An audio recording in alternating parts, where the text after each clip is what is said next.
একটা সময় আয়ারল্যান্ডে বাংলাদেশি মালিকানাধীন রেস্টুরেন্টগুলো থেকে ওয়ার্ক পারমিট বের করা ছিল বেশ সহজ, তবে 2007 সালের পর থেকেই অনেকটা কঠিন হয়ে যায়। হাতে গোনা কয়েকজন ছাড়া ওয়ার্ক পারমিট নিয়ে আয়ারল্যান্ডে আসতে পারেনি অনেক প্রবাসী। তবে অনেক বছর পর আবার ওয়ার্ক পারমিট পাওয়া অনেকটাই সহজ করেছে দেশটি। এজন্য মানতে হবে বেশ কিছু নিয়ম, যার মধ্যে নিয়মিত রেস্টুরেন্টের আয় ও সঠিক ট্যাক্স প্রদান, সরকারি যে কোনো সহায়তা গ্রহণ না করা অন্যতম। নিয়মগুলো সঠিকভাবে পালন করা রেস্টুরেন্টগুলো আবেদন করতে পারবেন ওয়ার্ক পারমিটের। এখানকার বাংলাদেশি রেস্টুরেন্ট ব্যবসায়ীরা বলছেন, বাংলাদেশ থেকে দক্ষ লোক নেওয়ার অন্যতম সুযোগ এটি।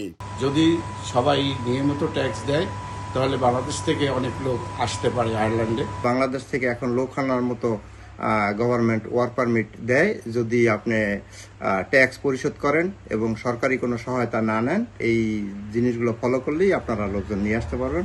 ইনশাল্লাহ আমাদের দেশের উপকার এবং আমাদের মানুষের জন্য কল্যাণকর। বর্তমানে অনেক রেস্টুরেন্ট থেকেই নতুন করে আরো ওয়ার্ক পারমিটের আবেদন করা হয়েছে।